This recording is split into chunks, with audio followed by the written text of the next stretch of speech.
कथा नामाचा गजर कथा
करूयाची कथा नामाचा गजर आम्हा संसार मातेचे दास भूषणे कापे तया भेने कैकाल आशा बैलाज आडणे चिंता ऐसी तया सत्ता समाताची तुका म्हणे करू ऐसियाचा संग जेने मोहे भंग चिंतनाचा मनोहरीचे दास लेवती भूषणे कापे तया घेणे कैकाळ कृपाळू उदार माझा ज्ञानेश्वर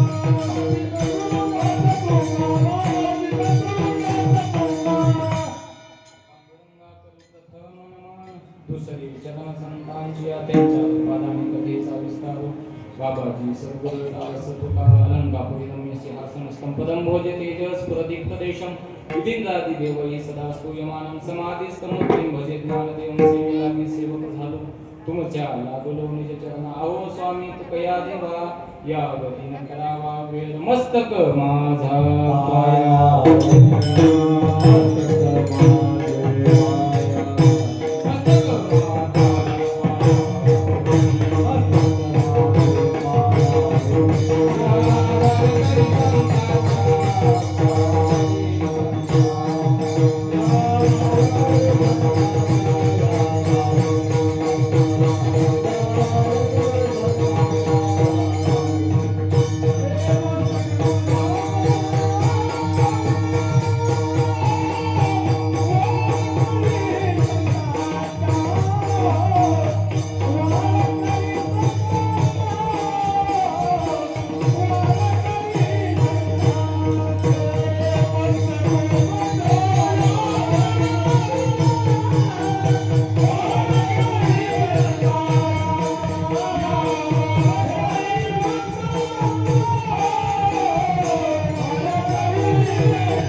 करी मनोहरीचे दास लेवती भूषणे कापे तया भेने कैकाळ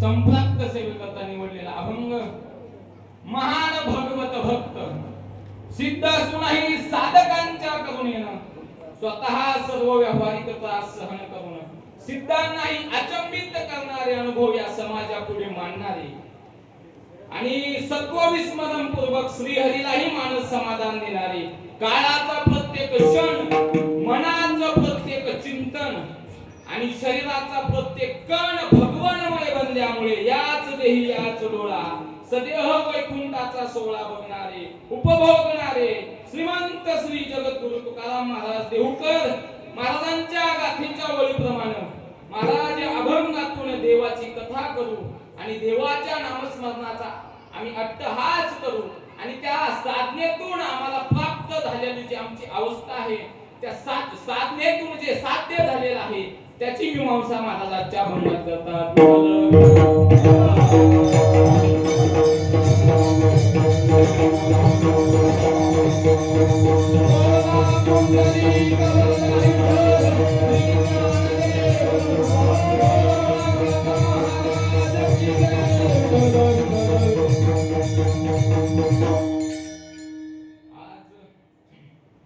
पुण्यक्षेत्र पावनभूमी हातपुळे मैदान गेल्या 27 वर्षापासून हा अखंड चालू असलेला नामयज्ञ, चालू असलेला हा कीर्तन महोत्सव, चालू असलेला हा भक्ती उत्सव गेली 27 वर्षापासून संपन्न होत आहे. आणि या अलीकडच्या काळामध्ये हे सर्व तरुण मंडळी मिळून सप्ताहाचं आयोजन नियोजन करत आहेत. यावर्षी मला वाटतं किती वर्षाची बॅच? 1998 आणि 1999 या साली जे विद्यार्थी 10वीला होते ते सर्व वर्गमित्र मिळून हा उत्सव करत आहेत. आणि भगवान श्री वामन भाऊ महाराजांच्या पावन दरबारामध्ये तरुणांनी आपलं योगदान दिलं आणि त्यांना फायदा झाला नाही असं आजपर्यंत झालं.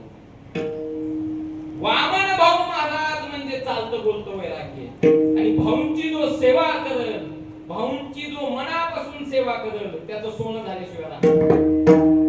हे सर्व तरुण मंडळी हा सप्ताह करत आहेत. सर्व मातपुळीकरांच्या ग्रामस्थांच्या तन मन धनातून चालू असलेला उत्सव आणि आज पावन पर्व काळ चैत्रवद्य एकादशी गेली 27 वर्ष झाला आपण सप्ताह करतोय. पण मला वाटतं कोणाला पण माहित नसेल आजची जी वारी आहे शुद्ध वारी, आपण ज्या वारीला गहिनीनाथ गडावरती जात नाही, जी एकादश असते ज्या एकादशीला आपण गहिनीनाथ गडावरती जात नाही त्या एकादशीला लोक कुठं जातात? पंढरपूरला जातात. ती असते शुद्ध वारी. ती शुद्ध वारी पांडुरंगाकरता समर्पित आहे. आणि ज्या वद्य वाऱ्या आहेत म्हणजे आपण गहिनीनाथ गडाच्या वारीला जातो ती जी एकादशी आहे त्या 12 एकादशी प्रत्येक संतांकरता समर्पित आहे. आणि आजची जी चैत्रवद्य एकादशी आहे ही श्री संत गोरोबा काका महाराज यांना समर्पित आहे.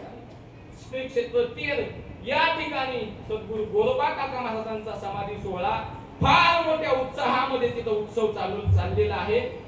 चैत्रवद्य त्रयोदशी या दिवशी गोरोबा काका महाराजांचा समाधी सोहळा आहे. आणि या समाधी सोहळ्याचा पावन पर्व अक्षय तृतीया हा मोठा जो असणारा सण आहे, मुहूर्त आहे. या मुहूर्ताच्या अनुषंगानं आपला हा चालू असलेला सप्ताह आणि सर्वच ग्रामस्थ मंडळी उपस्थित आहेत. आता नीतिशास्त्राचा एक नियम असा आहे, एक तर आई वडिलाला शहाणपण शिकू नये, आई वडिलाला ज्ञान सांगू नये. आणि दुसरं गावातल्या आपल्या नगरीतल्या लोकांना शहाणपण आणि ज्ञान सांगू नये. समजतंय का बोलणं? आता 4Gचा जमाना गेला, तुम्हाला 5G व्हावं लागेल. आई वडिलांसमोर एक तर ज्ञान सांगू नये आणि गावकऱ्यांसमोर ज्ञान सांगू नये. आता सगळे एकत्रित आहेत ना, आई वडील पण बसले तर गावकरी सगळे तुम्हीच ना. पण असो ज्ञानोबा आहे तसा आशीर्वाद देतील. स्वानंद सुखनिवासी सद्गुरु जोग महाराज जशी कृपा करतील, गुरुवर्य मारुती बाबा जशी कृपा करतील त्याप्रमाणे आपण भगवानमय आणि भगवान चिंतन करण्याचा प्रयत्न करू. विठ्ठल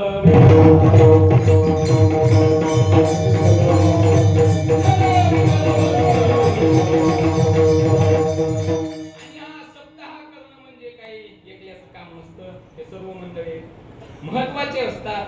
आज ज्यांची मृदंगासाठी उपस्थिती आहे आदरणीय वैष्णव वारकरी आमचे किशोर महाराज आहेत या ठिकाणी.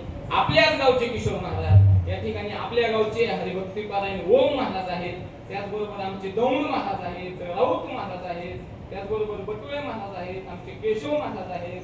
आणि हे सगळे आप्पासाहेब महाराजांच्या संस्थेतले आपल्या जवळाला या संस्थेतले सर्व विद्यार्थी, इकडे तुळशीवाल्या मावशी आहे, विनेकरी आहेत, हे आमचे शूटिंगवाले इकडे अण्णा आहेत, इकडे आमचे हरिभाऊ आहेत. तुम्हा सर्वांच्या विषयी प्रेम भावना समर्पित करतो, सर्वांना अंतःकरणातून प्रणाम करतो आणि पांडुरंग परमात्म्याच्या सेवेला प्रारंभ करतो. विठ्ठल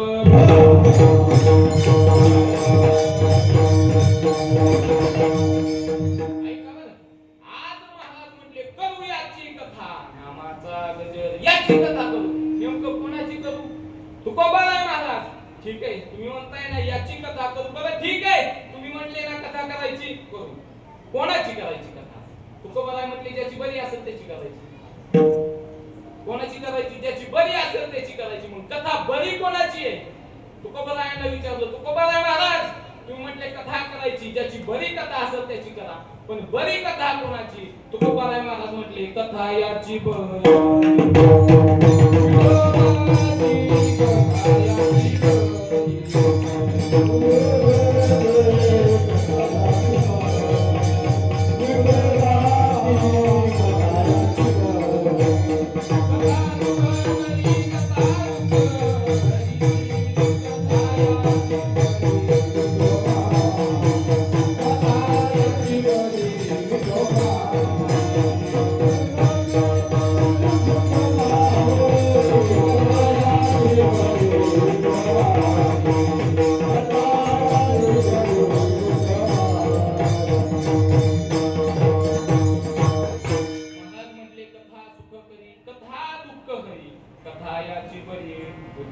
कोणाची कथा बरी?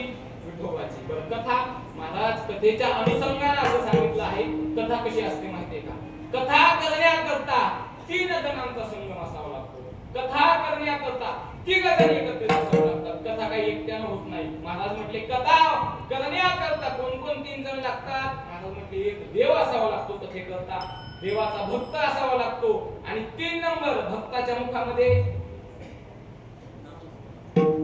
कायच्या भक्ताच्या मुखामध्ये नाम असलं पाहिजे. महाराज म्हटले कथा त्रिवेणी संगम, देव भक्त आणि नाम. कथा त्रिवेणी संगम, हे 3 जण असावे लागतात कथेकरता, आणि 3 जण असल्यानंतर कथा होती. आणि कथा कशी माहितीये का? कथा ही तापलिया तापे शिनलिया मार्गी पुढे वेगळी टाकी कृष्ण कथा. जे लोक शिनलेले आहेत, जे लोक तापलेले आहेत, त्यांना शांत करण्याचं काम ही कथा करत असते. ऐका बरं, महाराज म्हटले कृष्ण कथा हे सावळे उदक. सावळे उदक म्हणलंय. उदक म्हणजे काय? उदक म्हणजे पाणी. कथेला पाणी म्हणलंय. थोडं सर्वांगाचं काम करून ऐका. कथेला पाणी म्हणलंय. आता कथा पाण्यासारखी कसं काय? ऐका बरं, कथेला पाणी म्हटलंय, आणि पाण्याचा उपयोग काय काय होतो? पाणी कोणाकरता महत्वाचं असतं? एकतर पाणी महत्वाचं असतं कपडे धुण्याकरता. ज्याला कपडे धुवायचे त्याची इच्छा काय असते? पाणी स्वच्छ आणि निर्मळ असावं. ज्याला पाण्यामध्ये पोहायचे त्याची काही इच्छा असते, पाणी कसं असावं? स्वच्छ असावं. पण कसं असावं? खोल असावं. बोलत चला. स्वच्छ असावं आणि खोल असावं. पोहणाऱ्याची इच्छा काय? ऐका बरं, पुन्हा ऐका.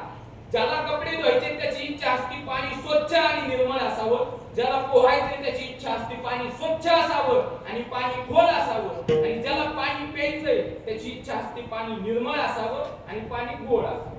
ऐका बरं, आता जे कपडे धुवायचे ते कोणाला कपडे धुवायचे? ऐका बरं, आमचे गुरुवर्य मारुती बाबा सांगत असतात, कपडे धुण्याकरता ज्याला पाण्याची गरज आहे, त्याला पाणी कसं लागतं? निर्मळ पाणी लागतं. निर्मळ पाणी असावं लागतं. मी ह्या कपड्याबद्दल बोलत नाही. महाराज म्हणतात अंतकरण रूपी चादर आपली, माझी डोंगरी झाली जुनी, गोधडी झाली जुनी, तिला धुवून आणा कोणी.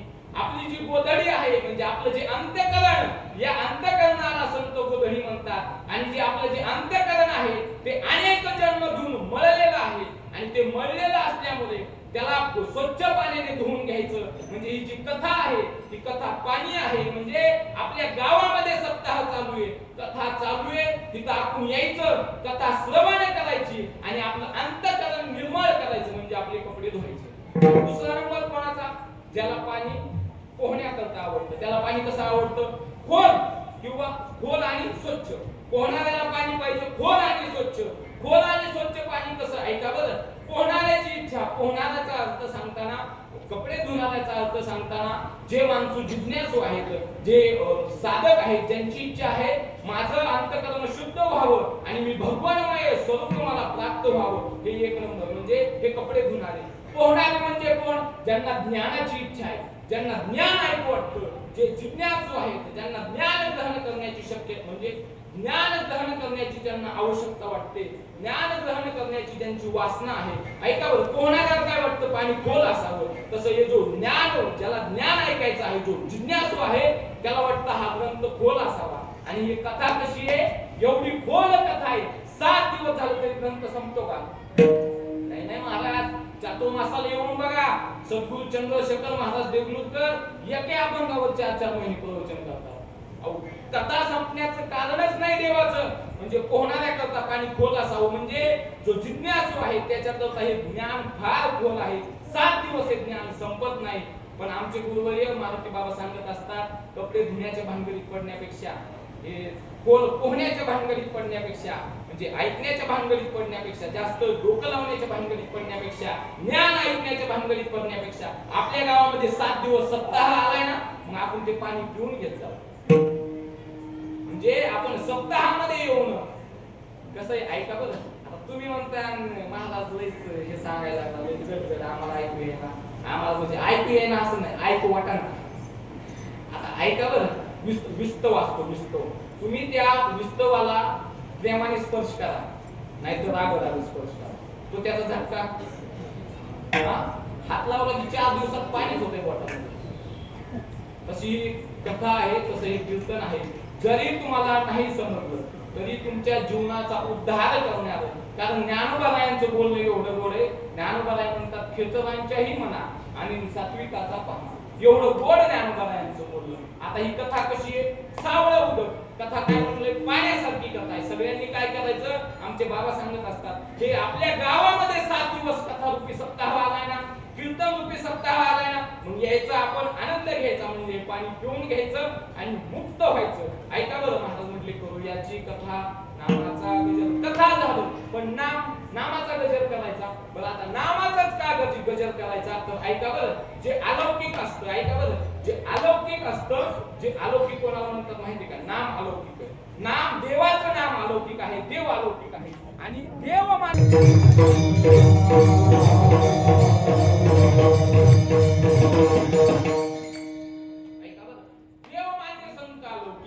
देवाचं नाम अलौकिक, देवाचे नाम अलौकिक, देव मान्य संत अलौकिक आणि देव अलौकिक.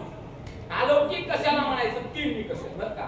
अलौकिक कशाला म्हणायचं? जे या समाजाला समजत नाही, जे काळाच्या बोहऱ्यामध्ये अडकत नाही, ज्याच्यावर काळाची सत्ता चालत नाही, आणि जे पंचतत्वामध्ये अडकत नाही, त्याला काय म्हणायचं? अलौकिक म्हणायचं. आता देवाचं नाम कसं अलौकिक? बरं, आपण देवाचं नाम शेवट घेऊ. 1 नंबर देव घेऊ. देव कसा अलौकिक? देव समाजाला समजतो का? पहिला निकष काय? जे या समाजाला समजत नाही ते अलौकिक, ज्याच्यावर काळाची सत्ता चालत नाही ते अलौकिक. आणि तिसरा निकष, जे या पंचतत्वामध्ये अडकत नाही ते अलौकिक. मला सांगा, मग पहिला निकष काय? जे या समाजाला समजत नाही. देव समाजाला समजला का? देव जर या लोकांना समजला असता तर ज्या वेळेला आमचे संत आलते, आमचे संत म्हणायचे, देव घ्या, देव घ्या. लोक काय म्हणायचे? देव घ्या कोणी, देव घ्या कोणी. लोक काय म्हणत होते? देव न लागे, देव न लागे.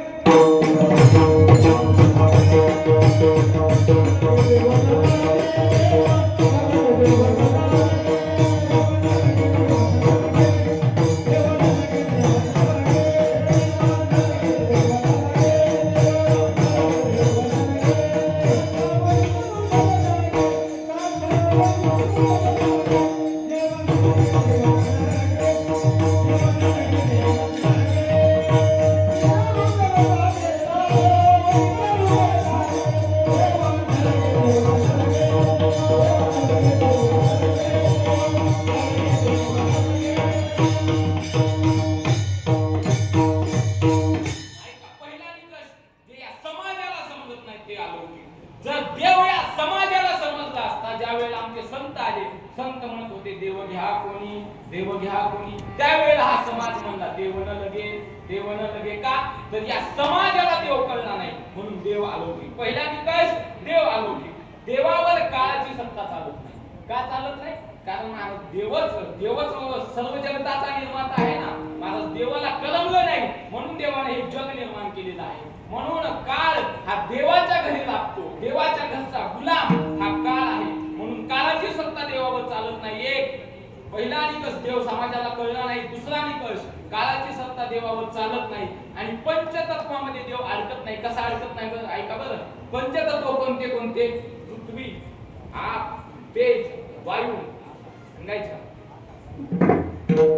मागे बसलेले एखादा म्हणत असं नाही असं ना काय चक्र असं त्याला काय. ऐका बरं, पंचतत्व पृथ्वी, आप, तेज, वायू आणि आकाश हे जे पंचतत्व आहे, या पंचतत्वामध्ये देव अडकत नाही. कसा अडकत नाही? पृथ्वीपेक्षा आप कसं 10 पटीने व्याप्त आहे. आपापेक्षा म्हणजे पाण्यापेक्षा 10 पटीने तेज व्याप्त आहे. तेजापेक्षा 10 पटीने वायू व्याप्त आहे आणि वायूपेक्षा 10 पटीने हे आकाश व्याप्त आहे. आता आकाश एवढं मोठं व्याप्त आहे, सगळ्यात मोठं आकाश आहे. आकाशाची जर इच्छा झाली, त्याला पहिली दुसरी खेळायची इच्छा झाली, म्हणजे त्याला जर लपाछपी खेळायची इच्छा झाली, तर आकाश कोणा मागे लपल? बोला ना, कोणा मागे लपल आकाश? नाही लपू शकत. ज्ञानोबा 14व्या अध्यायामध्ये म्हणतात, नभ तुझं माझी खेळे लपी-तपी, म्हणजे देवासोबत हे आकाश लपी-तपी खेळतंय, लपाछपी खेळतंय. म्हणजे आकाशापेक्षा देव मोठा आहे, म्हणून देव या पंचतत्वामध्ये अडकत नाही. देव अलौकिक आहे. कशामुळे? देव समाजाला कळलं नाही, काळाची सत्ता देवावर चालत नाही आणि या पंचतत्वाची सत्ता देवावर चालत नाही, म्हणून देव अलौकिक. आपला दुसरा पहिले एक निकष झाला देव अलौकिक. दुसरा आपलं देवमान्य संत हे कसे अलौकिक आहेत ऐका बरं. देवमान्य संत कसे अलौकिक आहेत? ज्या वेळेला ज्ञानोबाराय तुकोबाराय होते, त्यावेळेला या समाजाला कळले का? कळले का ज्ञानोबाराय तुकोबाराय? या समाजाने किती त्रास दिला ज्ञानोबारायांना, किती त्रास दिला तुकोबारायांना? आता मला तरी कमी त्रास आहे का? मी सांगत नाही म्हणून जाऊ द्या. एवढा त्रास समाजाला दिला. म्हणजे समाजाला संत कळले का? कळले का समाजाला संत? नाही कळले. म्हणून या समाजाला संत कळले नाही, म्हणून संत अलौकिक. ऐका बरं, समाजाला संत कळले नाही म्हणून संत अलौकिक. आणि काळाची सत्ता या संतांवर ते चालते का? अजिबात नाही महाराज. जगा काळ खाय आम्ही माथा दिला पाय, किंवा तुकोबारायांच्या घरी हा काळ आहे. काळ तुकोबारायांच्या घरी तुकोबारायांना हा काळ. हे काळ गुलाम सलाम करी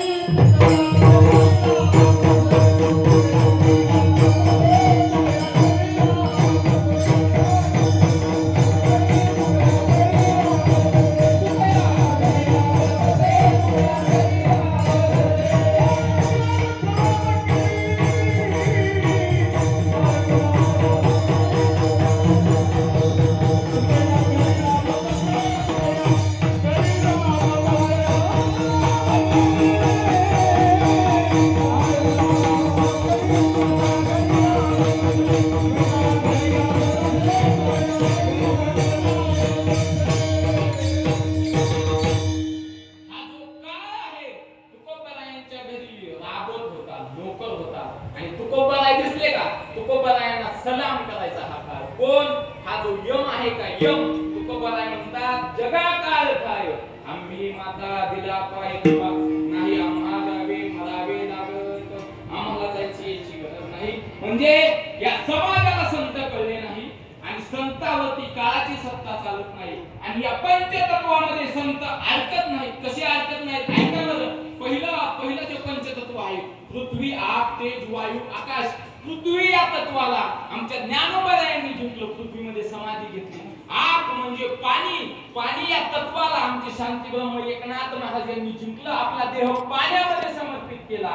आता पृथ्वी, आप, तेज, तेज तेज या तत्वाला आमच्या ब्रह्मचित कला मुक्ताबाई महाराजांनी जिंकलं आणि वायू या तत्वाला आमच्या जनार्दन स्वामी महाराजांनी आपला देह या वायू तत्वामध्ये विलीन केला.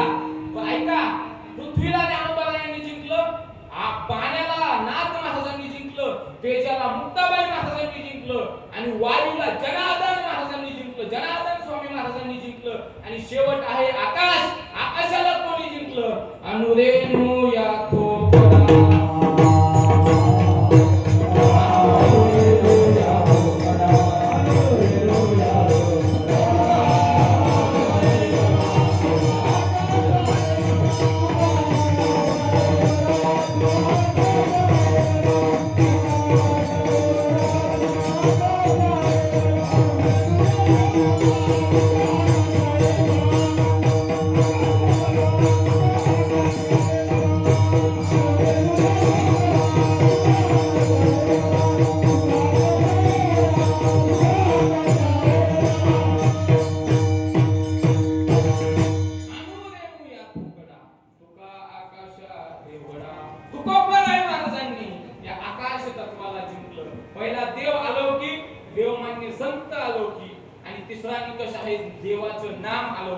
देवाचं नाव किती अलौकिक आहे. पहिला निकष काय, जे समाजाला समजत नाही. दुसरा निकष, ज्याच्यावर काळाची सत्ता चालत नाही. आणि तिसरा निकष, जे पंचतत्वामध्ये अडकत नाही. पहिला निकष काय, जे या समाजाला समजत नाही.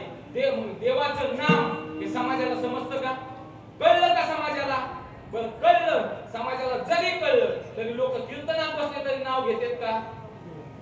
आता पुरतं तरी हा म्हणा इथं बसून नाही का? देवाचं नाम समाजाला कळत नाही. कीर्तनात बसून लोक देवाचं नाव घेत नाही, म्हणून देवाचं नाव आलं. जे या समाजाला, जे या जगाला कळत नाही ते अलौकिक, म्हणजे देवाचं नाव अलौकिक. दुसरा निकष, ज्याच्यावर काळाची सत्ता चालत नाही ते अलौकिक. आता देवाच्या नावावर कुठं काळाची सत्ता चालती होय? चालती? एकची अवघाची आकार राशीला काळे, एकची निराळे हरीचे नाम. आख्या जो म्हणजे जो या पृथ्वी आप ते जो सगळा जो घटक आहे त्या सगळ्यावरती काळाची सत्ता आहे, पण फक्त देवाच्या अवघाची आकार राशीला काळे, एकची निराळे हरीचे नाम. देवाचं नाव घेतो, देवाच्या नावावर काळाची सत्ता चालत नाही. देवाचं नाव समाजाला समजलं नाही, देवाच्या नावावरती काळाची सत्ता चालत नाही. आणि तिसरा निकष आहे, जे पंचतत्वामध्ये अडकत नाही. आता मला सांगा, पृथ्वीपेक्षा पाणी 10 पटीने व्याप्त, पृथ्वीपेक्षा पाणी 10 पटीने व्याप्त, पाण्यापेक्षा तेज 10 पटीने व्याप्त, तेजापेक्षा वायू 10 पटीने व्याप्त, आणि वायूपेक्षा आकाश अनंत पटीने व्याप्त आहे. आणि अनंत पटीने असणारा जे आकाश आहे त्याच्याही पेक्षा गगनाहून वाढ नाम आहे.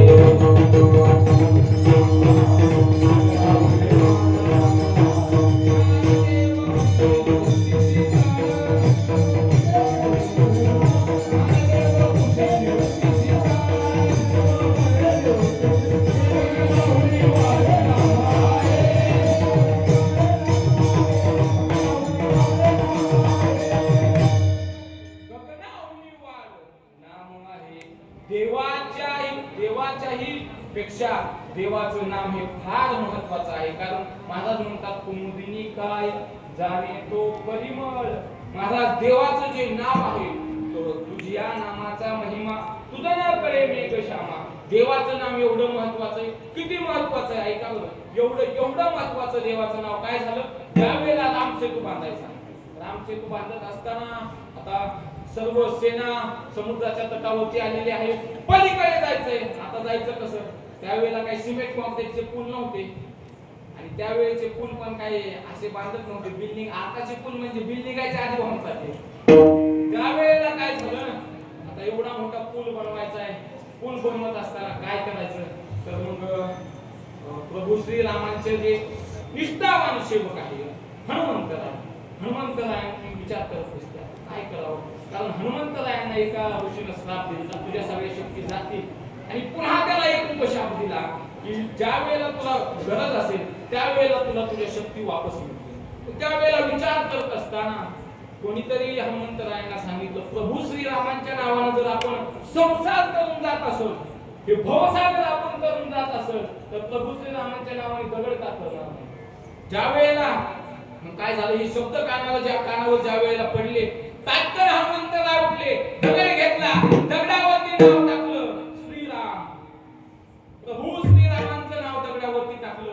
हनुमंतराय समुद्रामध्ये आले, दगडाच्या पाया पडले, समुद्र देवताला नमस्कार केला आणि दगडाला सांगितलं, हे बघ दगडा, तुझ्यावर प्रभू श्रीरामाचं नाव टाकलेलं आहे, आता तळायचं की बुडायचं तुझं तू ठरव.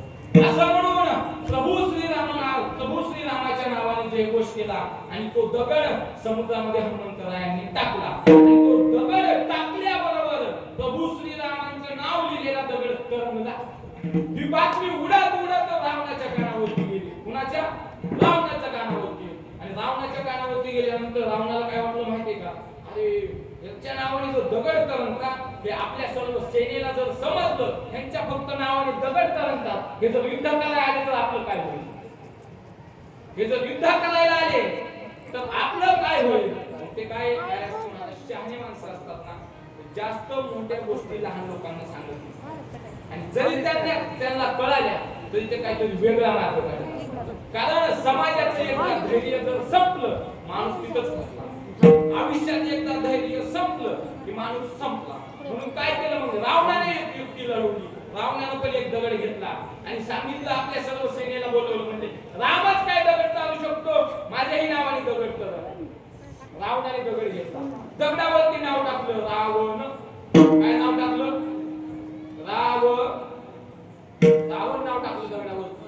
दगड घेतला, पाण्यामध्ये गेला आणि पाण्यामध्ये रावणाने दगड टाकला आणि तो दगड काय झाला? बुडाला नाही, तरंगला. तो दगड तरंगल्यानंतर संपूर्ण लंकेमध्ये हाहाकार.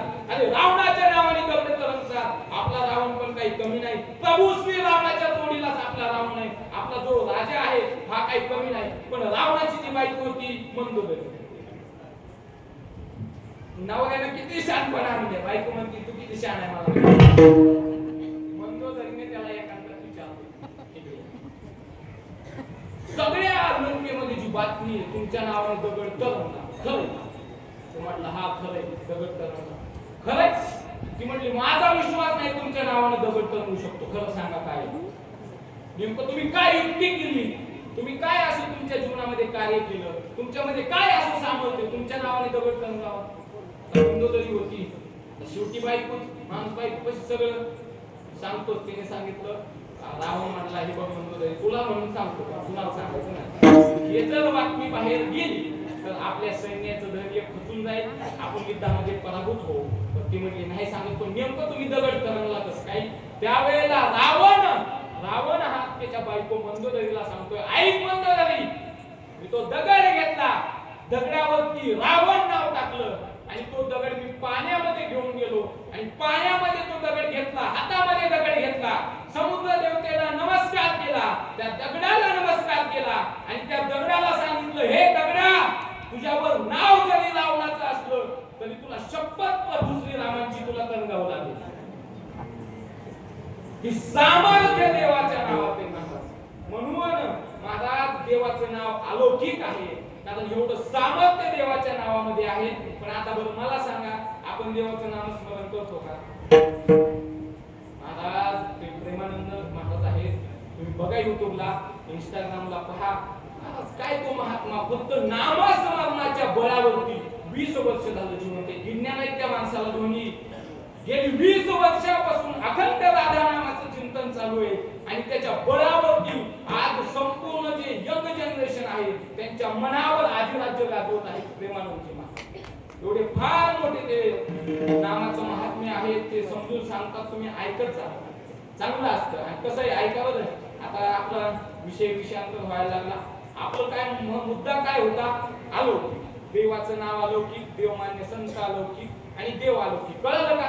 देव कसा अलौकिक समाजाला कळणार नाही, काळाची सत्ता चालत नाही, पंचतत्वात अडकत नाही. देवमान्य संत कसे अलौकिक, समाजाला कळले नाही, काळाची सत्ता चालत नाही आणि पंचतत्वामध्ये अडकत नाही. देवाचं नाम समाजाला कळलं नाही, काळाची सत्ता चालत नाही आणि पंचतत्वामध्ये देवाचं नाव अडकत नाही. झालं. महाराज म्हटले, करू याची कथा, नामाचा गजर, संसार काय करी. आता हाच असे देवाचं नाम आहे.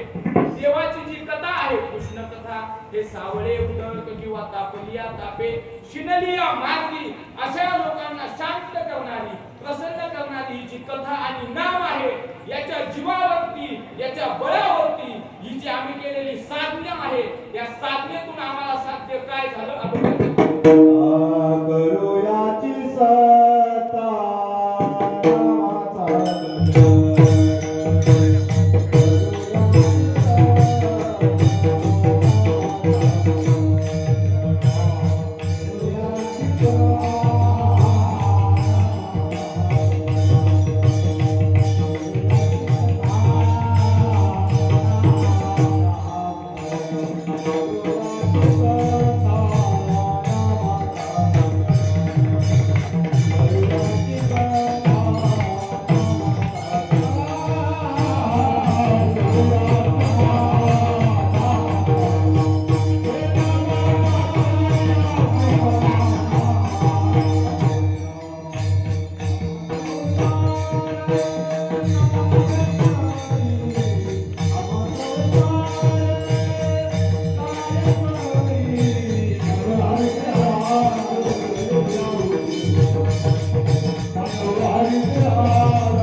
नामस्मरण केल्यानं आम्हाला संसार काय करू शकतो. संसार म्हणजे महाराजांनी संसाराविषयी बोलत असताना संसाराचे फार मोठे अर्थ केलेले आहेत.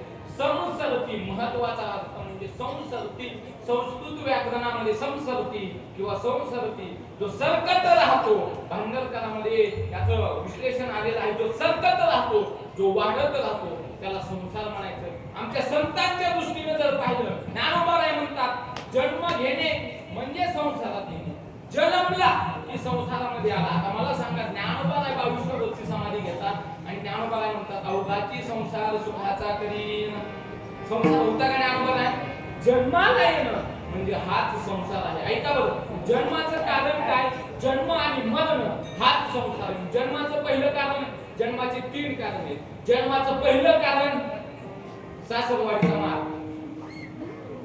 जन्माचं पहिलं कारण पाप पुण्य करोनी जन्म येतो प्राणी. आपले जे पाप पुण्य आहे, पाप पुण्य असलं की आपल्याला जन्माला यावं लागतं. दुसरं कारण जन्माचं जन्म घेणे लागे वासनेच्या संगे. आपली वासना शिल्लक राहिली की आपल्याला जन्म घ्यावा लागतो. आणि तिसरं कारण अगा कर्मी जे उरावे ते कपळा यावे तया ते भोगावया यावे. देहा किंवा केले कर्म झाले त्याची भोगा आले उपजले गेले ऐसे किती.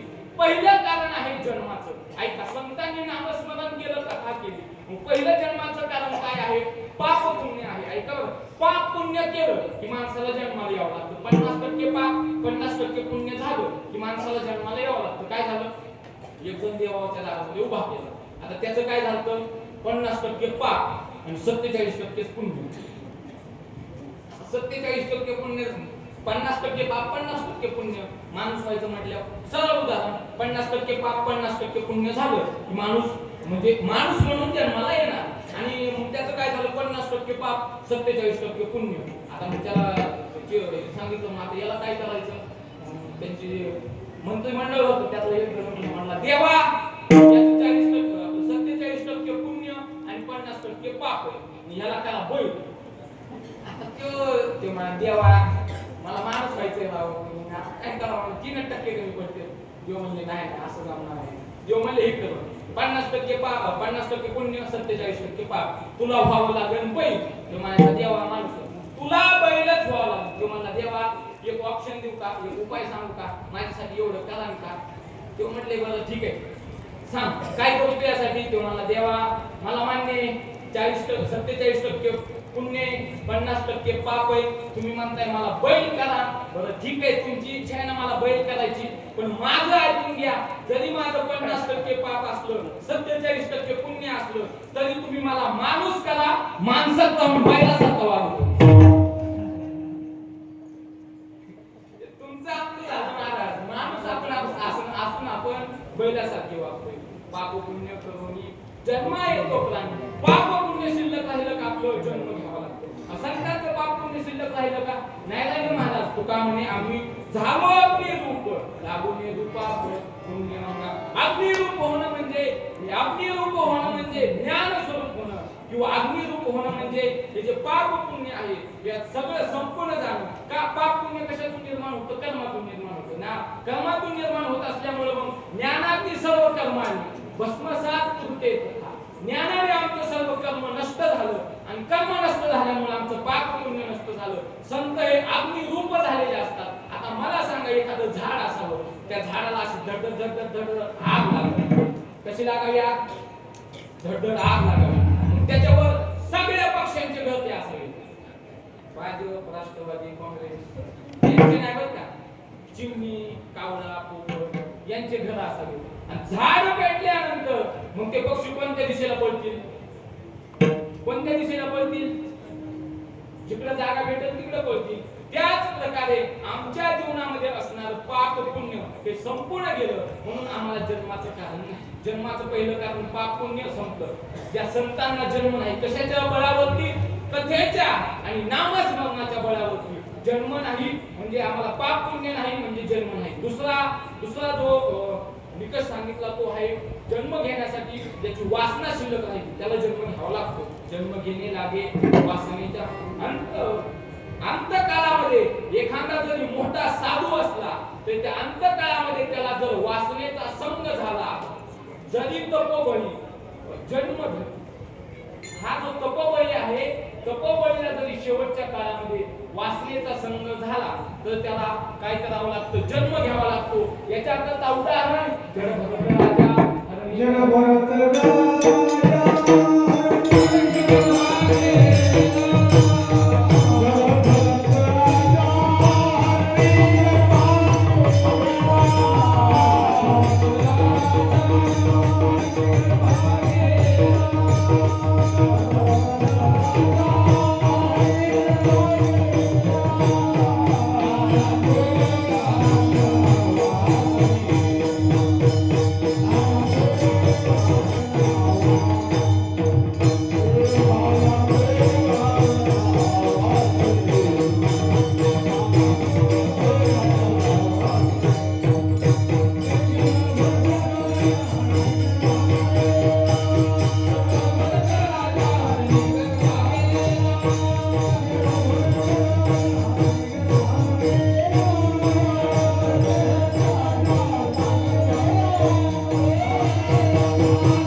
ऐका, वासना आपल्या जीवनामध्ये शिल्लक राहिली, जन्म घेणे लागे वासनेच्या संगे त्याची झाली अंगे.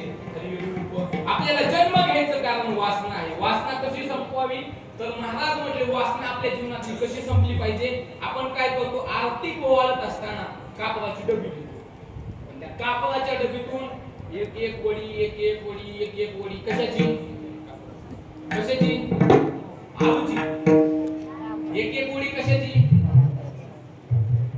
जेवण म्हणलं का मला आमच्या सोबत गोड प्रसंग घडला. आम्ही नवीन नवीन संस्थेत गेलो आणि संस्थेत गेल्यानंतर नगरला कीर्तन होते एका मोठ्या साहेबाच्या घरी.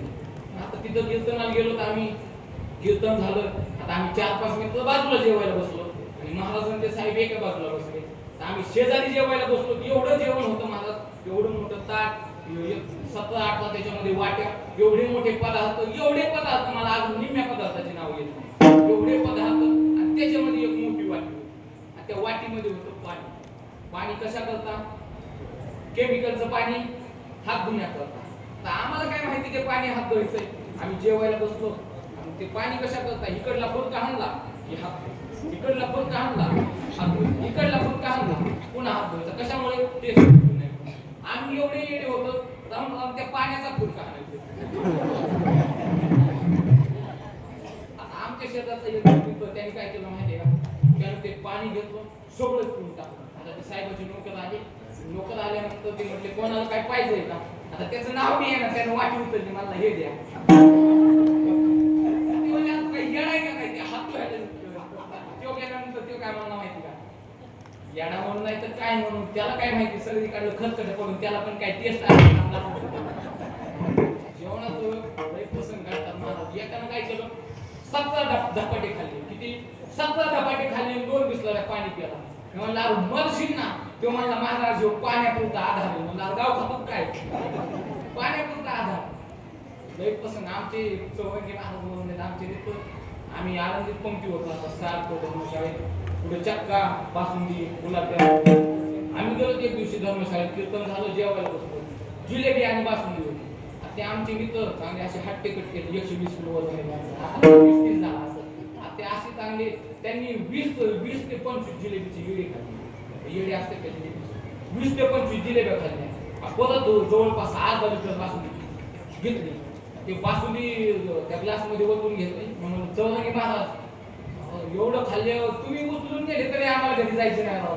ते म्हणला महाराज म्हणजे एवढं बसल कुठं. ते म्हणला महाराज 20-25 जिलेबीचे येडे खाल्लेत ना, त्याच्या कुंबळ्या मोकळ्यात, त्याच्यात बसून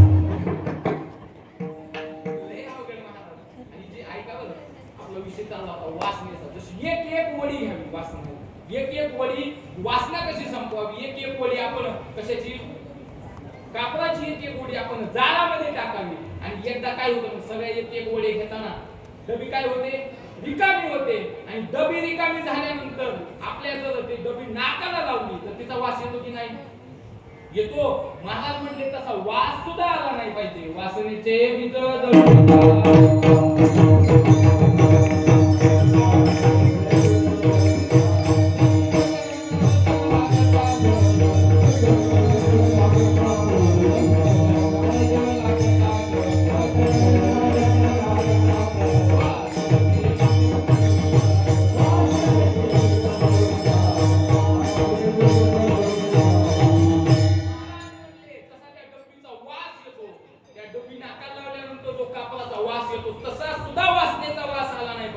तसा जर वास आला पुन्हा जन्माला घ्यावा यायचं महाराज. जन्म घेणे लागे वासनेच्या संकेत. आणि मग संतांच्या जीवनामध्ये ही जी वासना आहे तुकाराम महाराज म्हटले तुका म्हणे अवघी आवरली वासना आता दुसरी आता नारायणा दुसरी पासून ही जी वासना आहे ही आमची वासना संपली म्हणून आम्हाला जन्म मरण संपलं. आमचं पाप पुण्य संपलं, वासना संपली म्हणून आमचं जन्म मरण संपलं. आणि तिसरा निकष आहे कर्म. आपलं जे कर्म शिल्लक राहिलं तर आपल्याला जन्म घ्यावा लागतो. आणि संतांचं जे कर्म आहे ऐका बरं, कर्माचे 3 प्रकार. संचित क्रियामान प्रारब्ध. संतांचं जे संचित आहे, संतांचं जे क्रियामान आहे, संतांचं जे प्रारब्ध आहे ते कसं ऐका बरं. संतांचं जे क्रियामान म्हणजे चालू कर्म महाराज म्हणजे सकल कर्मे ती झाली ब्रह्मार्पण. आमचे चालू कर्म आम्ही ब्रह्मार्पण करून टाकले. त्यामुळे आमचे क्रियमान कर्म आमचं संपलं. संचित जे कर्म आहे ज्ञानाग्नी सर्व कर्मानी भस्मसात कृते तथा. आमचं जे संचित नावाचं कर्म आहे ते आमच्या ज्ञानाने आमचं संचित नावाचं कर्म संपलं. आणि शेवटचं कर्म आहे प्रारब्ध. महाराज म्हटले हरी कृपे त्याचा नाश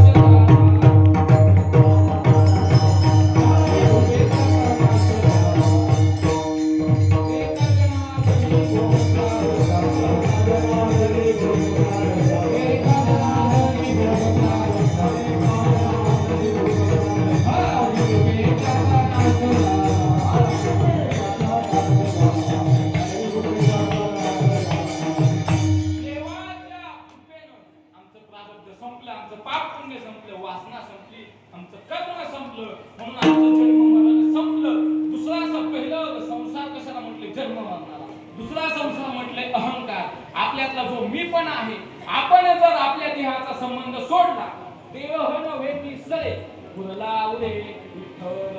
आपला जर मीपणा संपला आपण जर म्हटलं आता माझ्यात मीपणा नाही माझ्यातला अहंकार संपला की आपण देव स्वरूप होत असतो. ऐका आमचे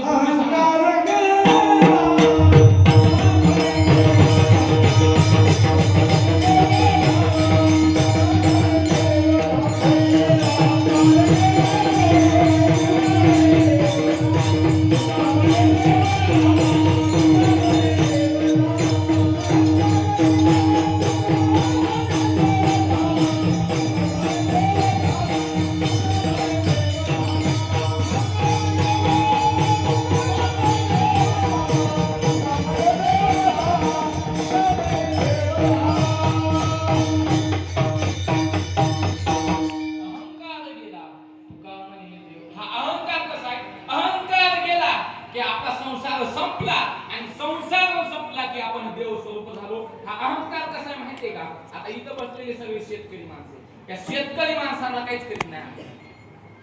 जी गडी ग्रॅज्युएट होऊन गावाच्या बाहेर पडली त्यांना असा काय अहंकार झोंबतो आणि तो अहंकार काय करतो माहिती का, असा मानकुल बसतो. माणसाची एवढी फजिती करतो. माझं वाक्य नाही, ज्ञानोबाला म्हणतात नवल अहंकाराची गोठी विशेषण लगे अज्ञानापाठी सज्ञानाचे डोंबे कंठी नाना संकटी नाचवी. जो माणूस सज्ञाने अज्ञानी लोकांना काहीच करत नाही. काय झालं ऐका बरं, आमचे गुरुजी उदाहरण सांगायचे. एक माणूस 12 वर्ष अमेरिकेत राहिला. किती वर्ष? 12 वर्ष. 12 वर्षांनी आला गावाकडे. आता गावाकडे आला की लहान लेकरं भेटले की त्यांना म्हणायचा पठ्ठ्या 12 वर्ष अमेरिकेला राहिला काय पण. म्हातारी माणसं भेटले की त्यांना म्हणायचा आपण पठ्ठ्या 12 वर्ष अमेरिकेला राहिला काय पण विचारा. आता एक डांबरीस म्हातारा होतं त्याच्याकडे गेला. त्या म्हाताऱ्याला म्हणला पठ्ठ्या 12 वर्ष अमेरिकेत राहिलाय काय पण विचारा. म्हातारा म्हणलं तू अजून 1 वर्ष राह आम्हाला कशाला आवाज बोलतो. काय पण विचारा काय पण विचारा. आता कुणी भेटलं की म्हणायचा पठ्ठ्या 12 वर्ष अमेरिकेत राहिलाय काय पण विचारा. पठ्ठ्या 12 वर्ष अमेरिकेत राहिलाय काय पण विचारा. लोक त्याला वैतागली. 2 महिने झाले गावात सभा भरली. आणि सभा भरल्यानंतर सगळ्यांनी आपापलं मनोगत व्यक्त केलं, भाषण झाली. आता गावाला एक माणूस सहज म्हणलाय की अमेरिकेत राहिले 12 वर्ष, बोलू दे याला 5 मिनिटं. त्याला 5 मिनिटं बोलू नाही म्हणलं, ती बी उठलं, आलं, बोललं, सगळं मस्त बोललं, लोकांनी टाळ्या वाजवल्या. जाता जाता काय म्हणलं माहितीये का, पठ्ठ्या 12 वर्ष अमेरिकेत राहिल्या, काही पण विचार. आणि मी दोन महिने लोकांना आंबाटच केलं ना, पठ्ठ्या 12 वर्ष अमेरिकेत राहिल्या, काही पण विचार. असा मागून एक जण कोपऱ्यातून मला विचारायचं ये पुढं. ते असं म्हणते, असं मागून इकडे पुढे येत होता ना, मधले लोक त्याला म्हणायचे हे पाहिजे. तू त्याला विचारायला चाललाय ना, आता एवढी मोठी सभा भरली ना, त्याचा एवढ्या मोठ्या सभेत अपमान झाला पाहिजे, तर जा नाही तुझा म्हणून येईन तो प्रत्येक म्हणायचा ह्यांनी उभं आंबट केले 2 महिने झाले, यांनी उभं वैताग आणून सोडला, ह्याचा अपमान झाला पाहिजे.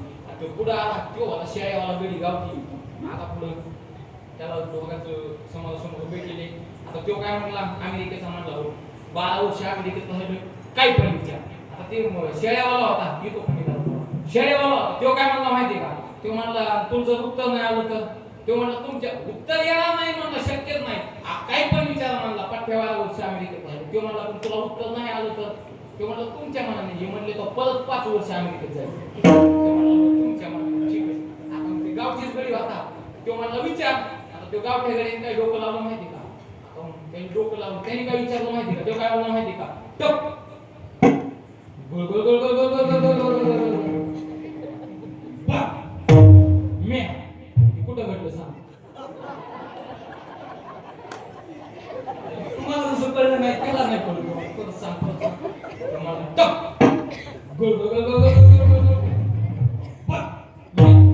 कुठं घडलं सांग. तुला डोकं फिलॉसॉफीचं नाही, केमिस्ट्री एवढं वैतागलंच ना, एवढ्या 4 चौकात डोकं खाजायला लागलं, त्याचा अपमान व्हायला लागला. आता ते 2 महिने लोकांना ताण दिलेला, खाली बसलेले लोक म्हणायचे ह्या कडूला असंच पाहिजे. त्या 4 चौकात अपमान झाला, अपमान झाले मग ते तापला काय म्हणला नाही येत मला. तो म्हणला आधी मान्य कर, नाही म्हणला नाही येत. डबल 5 वर्ष जाशील का अमेरिकेला, हो जातो. म्हणजे तो आणलाच हे टप बुलबुल, काय नेमकं झालं काय, कुठं घडलं. तो म्हणला काय झालं, तो म्हणला काय झालं नाही, हे कुठं घडलं सांग. तो म्हणला काय झालं, रात्री 12 वाजता. तो म्हणला 12 वाजून नाही तर 5 झालं काय. तो म्हणला रात्री 12 वाजता काय झालं, आमच्या घरामागे म्हणला बेलाचं झालं. तो म्हणला बेलाचं असू नाही तर कवटाचं असू, नेमकं हे टप बुलबुल अंगस करून लोक सांग. तो म्हणला आमच्या घरामागे बेलाचं झालं. बर तो म्हणला रात्री 12 वाजता ते बेल तुटलं आणि आमचं घर आहे पत्र्याचं, ते पत्र्यावर पडलं. तो म्हणला पत्र्यावर पडलं, पत्र्याच्या नवीन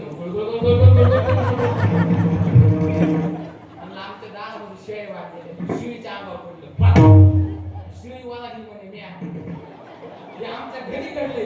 तेव्हा म्हणलं येते या घरी घडलं पण इथं म्हणजे ती महिने आली ना. असा हा अहंकार आहे, सामान्य माणसाला काहीच करीत नाही महाराज. जो लय स्वतःला शहाणा समजतो का, त्याच्या कंठाचा झोपतो आणि हा मानकुडी बसतो अहंकार, एवढा अहंकार. काय झालं, एक साधू काशी बघून आले पंडित, काशीला भरपूर अध्ययन केलं त्या पंडितांनी. आला रस्त्याने चालला होता, आता ते दिवा लावलेला, पहिल्या काळात दिवा असायचा, त्यानं तो दिवा लावलेला, रस्त्याने दिवा लावून चालायचा. गावातले 2-3 लोक म्हटले पंडितजी तुमचा दिवा चालू बंद करा. ते म्हटला बंद करतो पण माझ्या एका प्रश्नाचं उत्तर देशील का. ते लोक म्हणले आम्हाला काही तेवढंच काम आहे. आता एक फिरत फिरत दुसऱ्या गावात गेला, रस्त्याच्या कडेला एक शेतकरी त्यानं कडवळ पेरलं होतं. कडवळ पेरल्यानंतर तो रासने घेत होता. रासने घेत असताना ह्यांनी पाहिलं बाबा कोणतरी सदग्रस्त चाललेले आणि चालत असताना मला वाटतं पहाटेपासून प्रवास करताय, हातामध्ये कंदील त्यांच्या लक्षात नाही तो विजवायचा, ते दिवा विजवायचा त्यांच्या लक्षातच आलं नाही. मग तसं म्हणलं तो त्यांनी तिकडून हाका मारले, ओ वा तुमचा कंदील चालू बंद करा. म्हणलं इकडे ये. आणि इकडे ये म्हणल्यानंतर मग शेतकऱ्याने काय केलं, रासने घेत होता, बैल धरले, रुमण्याला आखली, आला रस्त्यावर. म्हणला काय, म्हणला मला बी माहिती माझा कंदील चालू. तो म्हणला बंद करून करीना. तो म्हणला माझ्या एका प्रश्नाचं उत्तर दे. तो म्हणला मी तुमच्या प्रश्नाचं उत्तर देईन पण मग मला काय. तो म्हणला तू म्हणशील. शेतकरी म्हणला मग तुम्ही एक काम करा, आधी माझ्याच एका प्रश्नाचं उत्तर द्या. तो पंडित होता, काशीला शिकलेला. तो म्हणायचा आम्हास पंडित म्हणतात, तू आम्हास ओळखले नाही का रे. त्याला त्याच्यामध्ये त्याचं विद्वत्ता असल्यामुळे तो तसा बोलायचा. आता हे शेवटी शेतकरी माणूस ह्यो म्हणला हे बघ तुझ्या प्रश्नाचं मी उत्तर द्या पण आज तू माझ्या प्रश्नाचं उत्तर दे. तो म्हणला ठीक आहे. शेतकरी म्हणला आलाच पासून म्हणला. शेतकरी डबल आला शेतामध्ये. त्यांचे कुठं बांधली होती बैल, कुठे आखली होते रुमण्याला आखली बैल सोडले आणि खाली आवसाला बांधली. ती रुमनं उठशीला टाकलं खाली. वेळी चलत आला बांधायला रस्त्यावाल्यानंतर त्याने विचारलं, सांग कोण काय तुझा प्रश्न आहे. पंडितांना त्या शेतकऱ्याला प्रश्न केला, सांग तुझा काय प्रश्न आहे. शेतकरी म्हणला माझा काही जास्त अवघड प्रश्न नाही, सोपाच आहे. मग विचार ना. शेतकरी म्हणला हे काय माहिती का तुम्हाला. तो म्हणला हा माहिती आहे. तो म्हणला काय. म्हणला हे रुग्ण. तो म्हणला पुढं. शेतकऱ्याला रुग्ण असं खांद्यावर गेलं होतं, असं उकलीलं. म्हणला सांगा हे पुढं बसून नाही का समजलं तुम्हाला. याच्याकरता फायदा सामान्य माणसाला काही हे सांगायचं. नवल अहंकाराची गोष्ट विशेषण लगे अज्ञानापाठी सज्ञानाचे झोंबे कंठी नाना संकटी नाचणी. सज्ञान माणसाला हा अहंकार फार त्रास देतो. अहंकार संपला की संसार संपला. आणि संसारात राहत असताना आमचे गुरुजी म्हणायचे कसं राहायचं संसारात. नारळ असतो का नारळ.